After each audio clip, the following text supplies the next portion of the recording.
Hey y'all, just wanted to hop on here really quick before the video starts. Just so you're aware, this was filmed before Megan Hilty made her announcement that she was stepping back from the show to take care of her vocal health. Of course, I'm always very much of an advocate for actors, anyone in the industry, for stepping back to take care of themselves, especially for a vocal injury. With all that said, I just wanted to say that up front in the video, so let's hop into it. Hey, hi, how are you? How's everyone doing today? Hope you're having a good one. So today, I'm very excited. I am going to give a little review. I recently saw Death Becomes Her, and I wanted to sit down and chat with y'all about it. My roommate slash Broadway star really wanted to see this show, and so he treated us to tickets, which was very sweet. Although I gotta say they were quite expensive based on where we were located. I just feel like tickets to Broadway shows are so flippin' expensive nowadays, and they don't need to be. At the same time, people are putting on big lavish shows and they gotta pay for it somehow. Don't pay their actors as much, but hey, I digress. What? But we had decent seats. We could see everything. The only downside though, which I was devastated about, was Megan Hilty was out.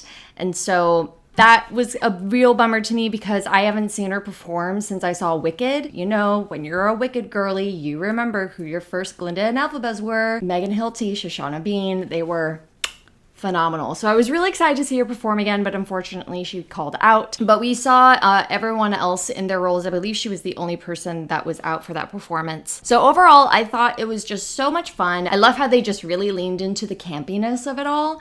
And it was just like, overall, just like a really good time. It kind of gave me producer vibes in a way of how it's two leading roles and their relationship with one another.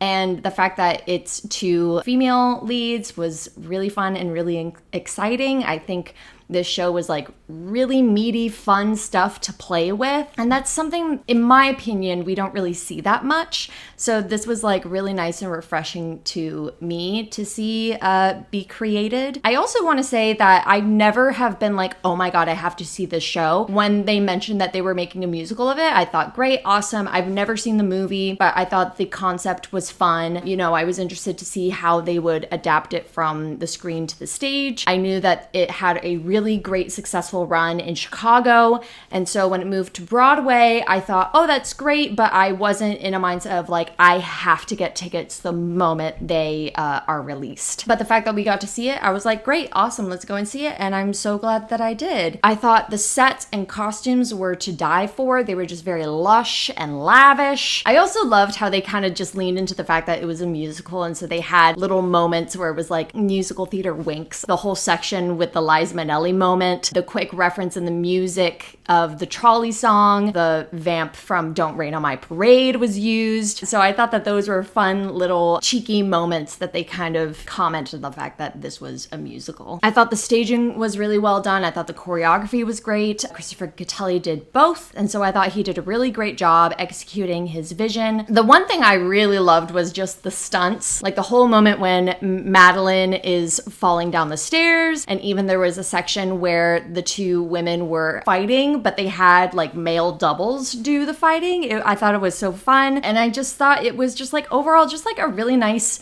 time at the theater. There are certain moments where you kind of want to just like go to the theater and have a good time and not have any sort of like message be thrown at you in any way. Granted, I feel like the message in this is like just commenting on the aspect of like, what would you do if you had the ability to live forever? What would you do if you were gifted with eternal beauty? And you know, and just like all of the beauty standards and the stigma of beauty, especially when it comes to women, especially when it comes to being in TV and film. And I feel like older women are way more welcomed and embraced in the theater community. But of course, like the whole stigma that's known in TV and film, I don't know if it's changed that much since the movie was created in the 90s. You know, it had that little commentary, but overall it was just like really just a fun night out. In terms of performances, I thought everyone was absolutely phenomenal. Unfortunately, I've been in a weird space where when it comes to musicals and seeing the original cast,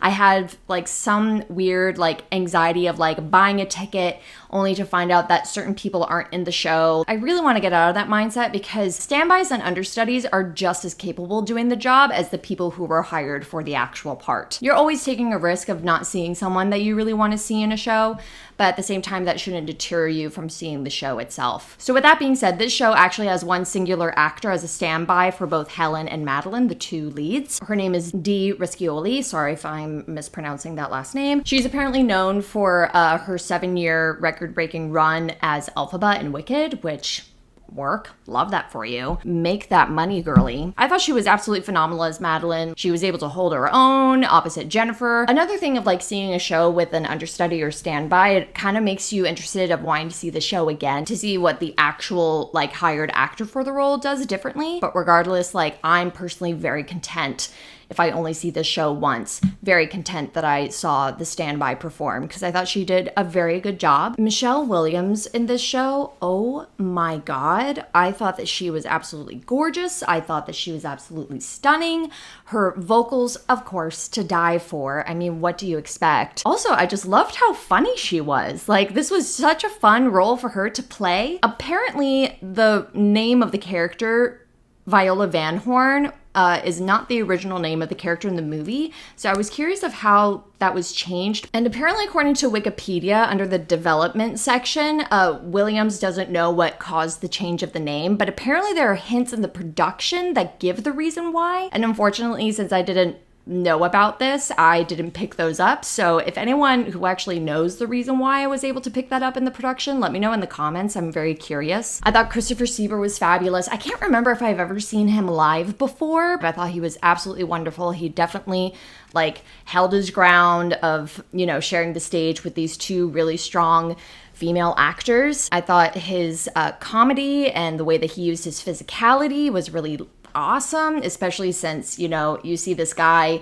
who's realizing that he's in, you know, a horrible marriage and curates, you know, a very strong drinking habit. And he has like such a fun number in Act 2. He really like held his own, and I thought he did like such great work in it. But the person who really stole the show was Jennifer Samard. I mean, come on. I've never seen her perform before. I know that she was in Company. I was an idiot and didn't see it, but I thought she was so fun. That character especially goes through such an arc, such a fun arc of, you know, being with this man, her fiance, end up losing her fiance to her best friend, going to a mental health spa, and then curating this idea to, you know, end Madeline's life. I just thought Jennifer's character arc playing the role of Helen was way more interesting than the character of Madeline, just my 2 cents. I just thought that she really made the character her own. The thing that I had a big issue with was sound, unfortunately, because there were just like certain moments that I just didn't understand what certain people were saying. Jennifer was kind of slurring her words a little bit here and there. So I don't know that if like Jennifer was just like so relaxed and comfortable in her role that it just led to some of these words being like slurred together. Some people were a little bit on the quieter side, so I don't know if it was because they were on the quieter side or the sound wasn't amplifying them enough. So that was a little bit of an issue to me, especially like in big group numbers where everyone was singing. I was having difficulty kind of hearing the lyrics a little bit. Everything else was very well done. I also thought the ensemble was really strong. In a nutshell, it just felt like a really nice, fun time out to the theater and just be entertained by these really strong actors who know what they're doing, as well as a really strong ensemble who were able to pull out all the stops, being, you know, the traditional triple threat that everyone expects. Yeah, that was kind of really it in a nutshell. I want this tour. I'm just like low-key manifesting that if a tour comes out for this, I want to be seen for it. I want to book it. Helen is like such a fun character, but Madeline also has this really fun 11 o'clock number moment in Act 1 that is really fun. So both of those female characters are just so strongly written. I just love the fact that it's a female-led play and it's a comedy, and the fact that, you know, these two beautiful women can show off their, you know, comedic chops. It makes my heart happy, and I was able to see this show, and I guess that's really it. I wish I had more, I don't know. I feel like I should be going more in depth, be more critical theory mindset, but I don't really think I can do this with a comedy where it's not that deep. It's not that deep. It's theater. It's musical theater.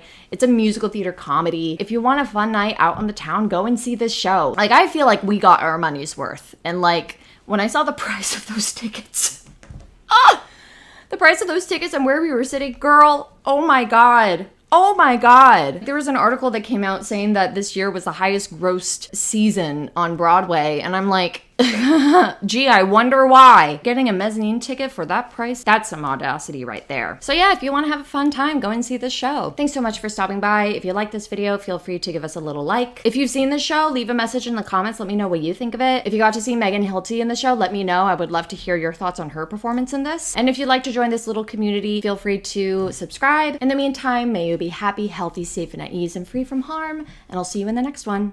Bye, everyone.